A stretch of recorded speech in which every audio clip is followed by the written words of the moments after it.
his goal or an own goal, but it was a defining moment in the game, really, wasn't it? It would matter if it was me. I would definitely be trying to claim it. You wouldn't be out there crossing it in all fairness. No, at all, no. No, it was a defining moment because there was very little in the game until that point.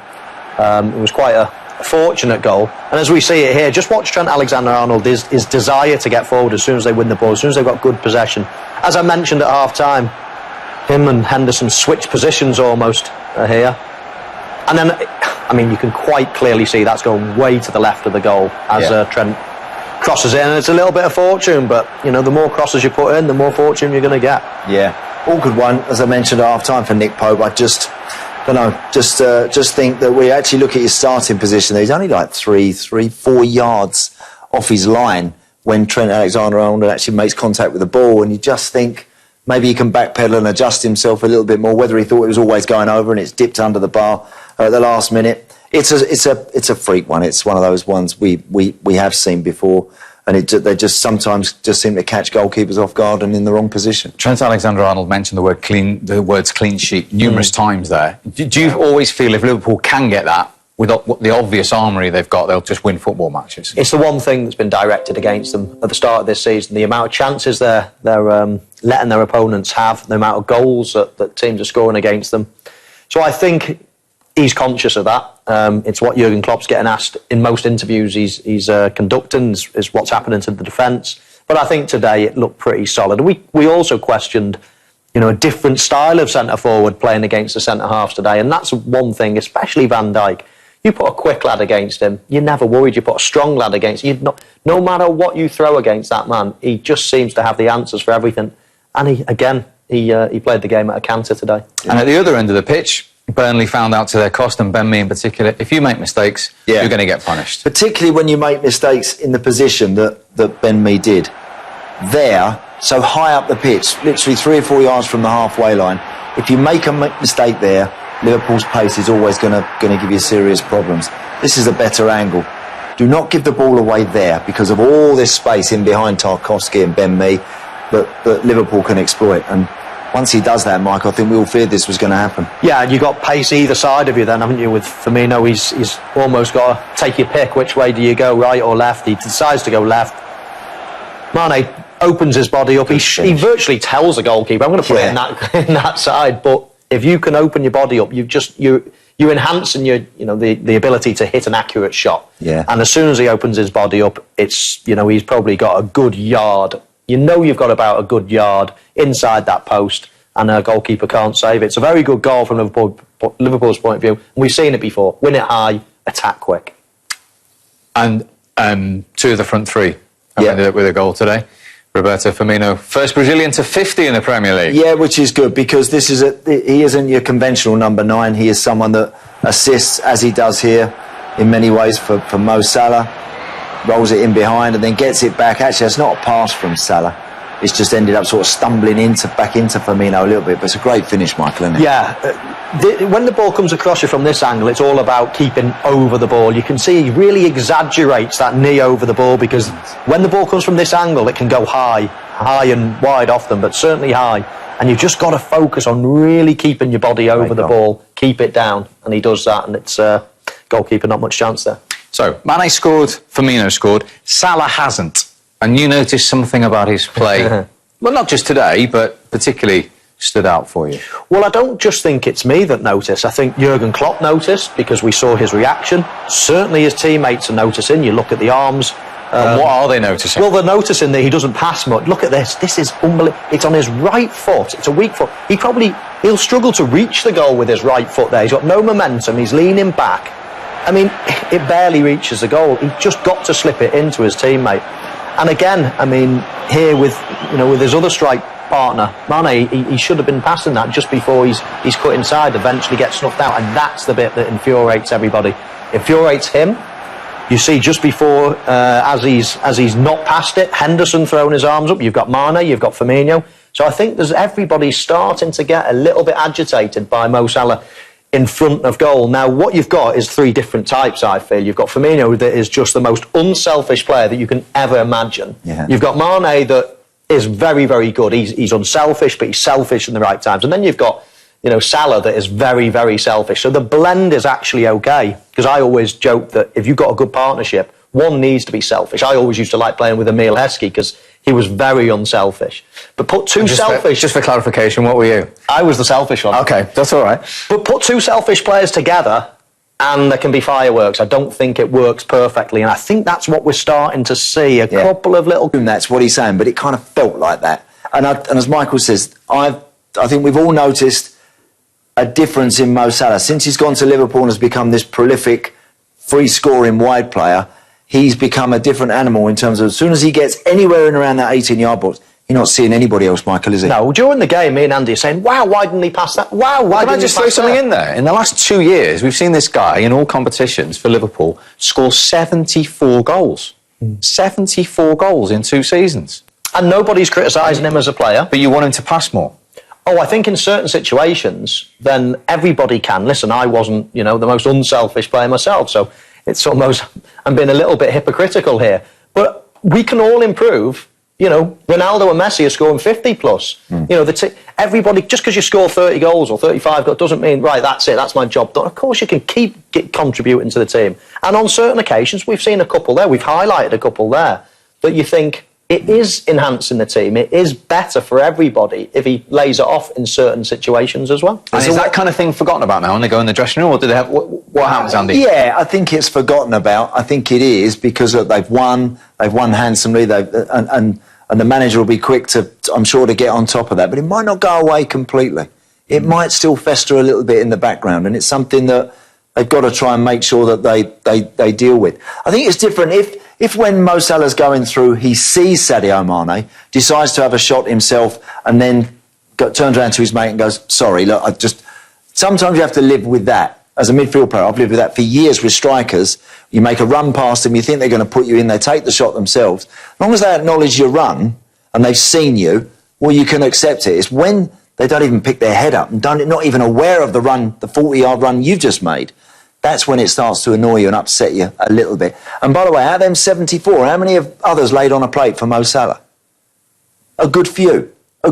So I think he's got to be careful. I don't think you'll have any complaints from the Liverpool players about his output. It's top quality.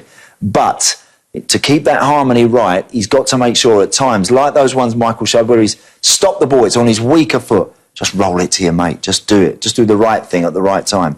I think he's just got to make sure he does that. Otherwise, players do become a little disappointed in him. And it just might be the difference when it's in a big game against Man City. Instead of rolling it to him, you take a shot yourself because you just don't feel like you're getting it both ways. So you've got to be a bit careful. Interesting. Nevertheless, 3 goals and 3 points for Liverpool, much to the delight of Jurgen Klopp. Jurgen, you said... We're going to bring you the 4 biggest talking points of the day so far. We do have an hour goal zone to come as well with extensive highlights and reaction. But let's just pinpoint, shall we, the 4 biggest stories, starting with this very early title race. A win for Liverpool and a win earlier for Manchester City, Kyle. And Manchester City at their very best. And Aguero just in a tight space. One-touch passing, sets it up. He's always picked out that corner. It has power, it has accuracy, and they were just cutting right through Brighton on the day. We'll get full highlights from Turf Moor shortly in Goal Zone, but let's pick out Sadio Mane. This is off a turnover from me, and Firmino just puts it right in front of him. Mane takes a look up and at full pace just slots it right into the corner. That was 2-0, ended up 3-0, of course, and they are continuing, Manchester City and Liverpool, Kyle, where they left off last season. It's as though the summer never happened. I know, as you were. And somehow they're taking it to another level, too. I mean, they feel at and every season it takes teams to get up to that gear, get up to that, get rid of the sand in between your toes and the off-season cobwebs. Both of them look in championship form at this point. And what's interesting is the chasing pack doesn't look like they can keep up anywhere close to where they could keep up last year. And they weren't even in their rearview mirror last year. I mean, it's just entertaining. It's spectacular so far. Would you rather be a Liverpool fan or a Manchester City fan 4 games in? Liverpool. I think they're chasing Rebecca. What's different from last season? Liverpool won the Champions League. City won the title. They've won something together. We were at the training ground just before the start of the season. There was a seriousness, there was a hunger, There was a camaraderie about that group that just told me that this team are really destined to go as far as they can this time. OK, it does look again like a two-horse race in the Premier League. But let's just bring in what we just saw there, Robbie Earl. Are you concerned at all with Sadio Mane's anger at Mo Salah for not passing to him and not squaring to him for him to score? A little bit reaction, Rebecca, and Graham Lasso picked it up perfectly in commentary where Salah stared down, Mane stared down Salah. Then we have this situation where, listen, it shows he's invested. He's had a few weeks off and he wants to be in the team and he wants to be scoring goals. But you just have to be careful, Rebecca, that this thing doesn't just tip over in any way. Firmino's trying to calm him down there. The front three is so important to this team. Jurgen Klopp was smiling there. I would expect him to go in and deal with that. Whatever needs to be said, whoever needs to apologise, whatever handshakes have to happen, I think it's important that that happens before they get on the coach, because if you start getting any kind of bad feeling around a team, it can be disastrous. Mane had already got on the goal-scoring sheet today. Mo Salah hadn't scored. They were winning 3-0. Should Salah have passed to him, or was he right to feel angry? Listen, Salah shouldn't pass to anyone, really, when you think about how good he is. And I understand the frustration. And I was on teams where fistfights happen in training in a season that everyone was playing well and everyone gets along. And typically these things happen behind closed doors. Yeah. I'll tell you, it wasn't today. This is an accumulative thing that I would say Salah gets a lot more praise, a lot more accolades, and doesn't have to run or track as much as Mane does. And Firmino's always in between them, in the good and the bad and the ugly. I will say that Sergio Aguero got into it with Pep Guardiola last week, and people wanted to look into that. Aguero scoring again today, that's already done and dusted. I think this is just competitive guys. It could be kids sometimes, but I'm not all that worried about it. We love a bit of drama. We'll hope to see what Jurgen Klopp has to say during Goal Zone when we hear from him. So Liverpool and Manchester City, as they were last season, very much streets ahead of everybody else. United and Chelsea today. Let's take a little look here at United conceding. They both dropped points. Both felt a surprising draws, Robbie Earl. Yeah, and Vestergaard's going to come in with a towering header, gets the bubble Lindelof in the 6-yard box, beats De Gea from 6 yards in the game. Manchester United don't pick up all 3 points when it looked like they should have done. And Chelsea, similar situation, 2-0 up at half-time, Rebecca, and you're thinking at Stamford Bridge against a newly promoted team, they should see this out, but they don't. It's a Kurt Zuma own goal that gets Sheffield United a share of the points, and Frank must be just a little bit frustrated with the way things are going. Describe the different problems that Chelsea and Manchester United are facing right now. We know it's two returning legends, so that's kind of the only similar thing in that the expectations on Manchester United, in a strange way, as successful as they are, the most successful English team of all time, it's almost like they don't expect to win much, and here's Chelsea that expect to win every single season or you lose your job. So it's a recalibration of the expectations of both teams where we haven't seen either trust youth. In the previous few seasons, both are trusting youth, but in kind of different ways. And I would say if I was picking a project that you could feel excited about, even though they're both disappointing this season so far, you know, Chelsea, there's just bright young players. Ruben Loftus-Cheek coming back, Hudson-Odoi coming back. You know, I kind of, Frank's got a little more time to get it right than Ole Gunnar Solskjaer does. Do you agree, Robbie? I think they're both clubs through change, Rebecca, and through change, there's young players who come into the situation. You can't get experience unless you go through some of these things, and the saying is if you want to have a rainbow, you have to have rain. Some of these players will have to go through some difficult times, and they're not going to be replaced. They're going to play again next week, and they're going to learn, and that's what we've got to hope that in 6-7 weeks from now, if we're still saying the same things, then there's a problem. But if they're learning from the mistakes, almost learning on the job, then it could be a good thing for both these clubs going forward. And there's positives with both groups. You know, it's kind of like, just hold on a second. I know we love being knee-jerk, and everyone does, and it's short-term in this world right now, but both are showing positive signs of moving forward. OK, now at Villa Park earlier on, Crystal Palace were winning by 1-0 right near the end. Aston Villa thought they'd scored a goal. It was disallowed. Carl, do us the honour of explaining what happened here. Oh, thanks, Bags. Well, basically, you're looking at a situation where the thing that we do know is that the referees are told in goal-scoring scenarios like this, just hold the whistle and get more information, and that's what VAR is there for. You don't get a chance to go and make sure that the goal stands or not if you blow the whistle before this shot right there. Now, just to clear it up, the yellow card he gets, as we're saying, is for simulation, not dissent. So the on-field referee basically is saying, I think this is a dive, which is different than I think this is a penalty. So the VAR can't go and say, we take back the yellow card, we don't think this is a dive, but they're allowed to look at these game-changing plays, and they're allowed to look and say, was that a penalty or not? And they told us, based on the evidence, they didn't reverse the on-field decision, which is that he didn't call a penalty. They can't touch the, was that a dive or not?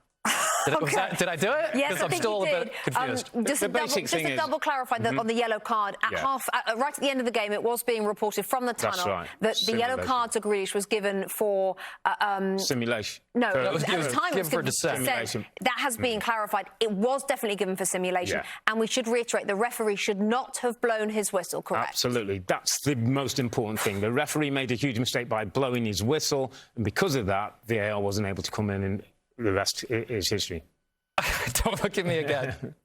I've tried my best. To be fair, it's a tricky situation with or without VAR, I think. Well, yeah, I mean, this is tough because VAR, it's the first season in the Premier League, so they're still kind of getting the rhythm of when to use it and when not. And, the only thing we know for sure is referees should just wait so VAR can look at, is this a goal or not, which they weren't allowed to make a call on. OK, more on that tomorrow morning's pre-game show. Now, after that game at Selhurst Park, in what were some tough scenes to watch, there was crowd trouble in the away end at Selhurst Park. Matchday stewards and the London Metropolitan Police were involved. And you can see there some of the fans all being hit by batons. After a few minutes, some of the Aston Villa players came over to help try and calm the situation down. There are some of the Villa players there in the blue shirts. Scenes like these are not commonplace in the Premier League in 2019. They are more reminiscent of yesteryear in English football. Really bad scenes there in South London today after that game. Coming up in Goal Zone, though, full highlights from Turf Moor and reaction from the key figures in the tunnel. Every goal, every red card and major incident from the day's other 7 games. And who did we spy throwing the first pitch at a White Sox game this week? Stay with us for an hour of action.